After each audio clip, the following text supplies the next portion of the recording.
if you're clicking these up in the order that I've posted them, then today is Valentine's Day. What a interesting, I don't believe it's a coincidence, although I never planned it, that we would talk about love as our primary theme on Valentine's Day. There's when I talk about love, there's so much to it, and I realize that it probably sounds like I'm just I'm a one-hit wonder. Just love. I can tell you the same things about love over and over and over again, and that's true. I really am. I don't even have a hit. I'm just one note Johnny. Love, love, love. The two themes in the Bible that I'm most enamored of are love and grace, and you can't separate the two. Where there's love, there is grace, and where there is grace, there is love. Well, we're in 1 John chapter 4, verse 7. Wow.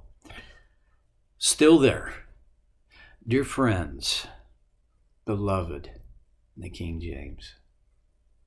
What a tender, beautiful word. Let us love one another, for love comes from God. Everyone who loves has been born of God and knows God. Let us love one another. Last time I talked about what Jesus said were the two most important commands. And they're so connected as to be almost one command, where he, referring to the book of Deuteronomy, what the Hebrews call the Shema, this is one of the things that that their tradition is to repeat and confess this daily. Love the Lord your God with all your heart, soul, mind, and strength. And then he said the second is like it: love your neighbor as yourself. We live in a world where the second command, love your neighbor as yourself, well, it's both easier and harder. It gets more verbiage, more airtime, and less sincerity, maybe, than in my lifetime anyway, ever. Love your neighbor. I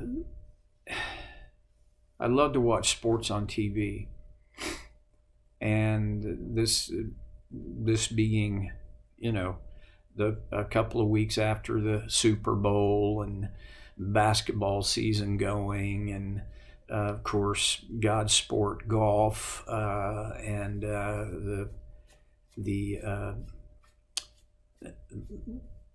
tournament happening at Pebble Beach this weekend, where it's going to be cold and rainy and breezy, and it'll be a terrific challenge for the golfers. Oh, how did I get off on that? Well, have you noticed that this year the value of racial equality has been just projected, I mean, like a rocket, and it is front and center. Duh. Now, I don't care what your political leanings are. Wait, back up. I do care, but it's immaterial to this particular issue. Your background, I do care about my prejudices and yours, our biases, our bigotry, because God's design doesn't permit those things. A huge big thing today is social justice, and this is I know this is gonna put me in a category, old guy, get off my lawn type stuff, but I feel strongly that social justice does justice a disservice. Because if there is justice, there will be social justice. But if there's only social justice, real justice and justice in its fullest form can be dismissed, missed, hidden, covered. Real justice, full justice can become irrelevant if our only goal is social justice. And there's not time for me to go deeply into that on a philosophical level, but you may want to think for yourself about if there really is justice being done, is it possible that there will not be social justice? And social justice has become a byword. It's become a theme, a mantra for our world today. I don't think that I believe the concept of urging one another toward a just attitude, a just world, a just society, I believe that's very biblical. But when if we let it can capture and hold hostage the more important idea of justice. Okay. Well, the Black Lives Matter movement, and can I just say, I believe Black Lives Matter.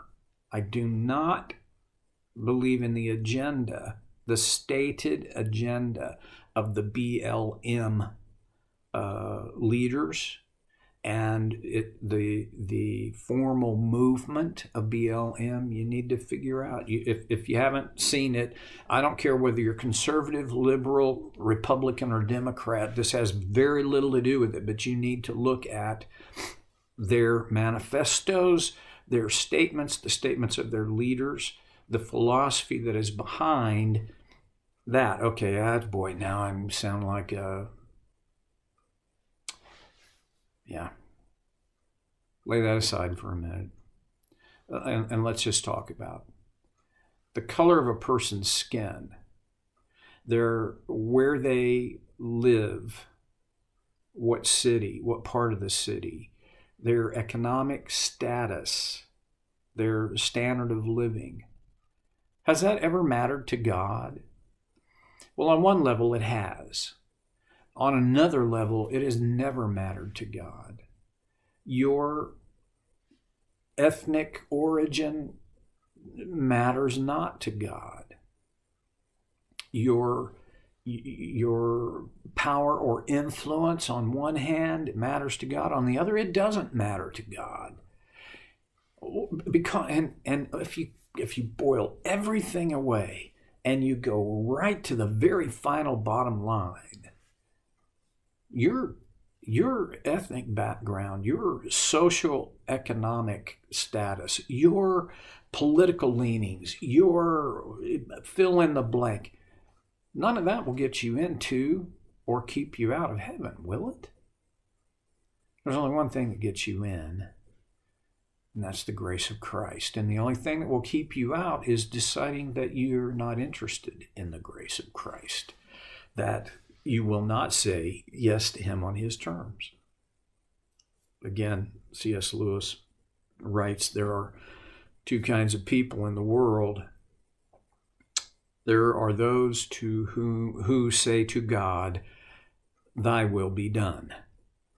And there are others who, at the end, God says to them, thy will be done. And that's the dividing point. There are people who are heaven-bound and there are people who are not. This is all about our choice because of God's grace. We can go, okay, so where am I going with all this? Here's the fact. I am commanded to love people who are not like me, who don't look like me or talk like me who don't make the same choices that I make, who don't have the same preferences and tastes. I'm commanded to love them. And that's hard. There is this global sense in which I'm commanded. Here, when John writes, "Dear friends, let us love one another, for love comes from God."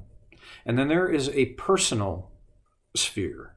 And Jesus addressed that when he talked about the second of these greatest commandments: love your neighbor as yourself, your neighbor. The question came to Jesus, who's my neighbor? And if you've studied the Gospels, you know Jesus' response was classic. He told the story of what we now today call the Good Samaritan. And the point of that story is my neighbor is whomever God puts in my path. It crosses racial boundaries. It crosses religious boundaries. It crosses boundaries are irrelevant, right? Though there may be fences in terms of who's my neighbor. It's whoever God puts in front of me. Love your neighbor. That's not hard for some people because they got great neighbors. What about the neighbor that's not so great? Yeah, it's always dumping their trash on your lawn. Well, you may not physically have that neighbor, literally, but symbolically, aren't there those? What about neighbors that play their music too loud, or they're smoking their stinky cigarettes on their door stoop and the wind always blows it over into your patio area? What about them? Love them. Love your neighbor. And then here's the nugget. As yourself. Self-love has become a huge, huge topic for conversation, teaching, thought in our world. And for good reason, although it often gets distorted out of its most valuable perspective. Love your neighbor as yourself. There is this aspect of that phrase that I think is worth a close look. That is, I am able to love my neighbor to whatever degree I can love myself. If I am unable to love myself, I will find that as a constant limit to how well, to what degree I can love my neighbor. And so there is this aspect of self-love that every believer has to think about. And yet there's this other aspect that Jesus, in his teaching, the Old Testament, boy, if you look through especially the book of Proverbs, and Jesus' teaching, the apostles taught that pride keeps us from connecting with God as he wants to and connecting with the world as he has designed. Humility is the key. How do I love myself so that I can love my neighbor and yet remain humble? That's a big, big question that deserves deep thought. Can you believe it? I'm coming back to that next time on Soul Care with Stevie Boy.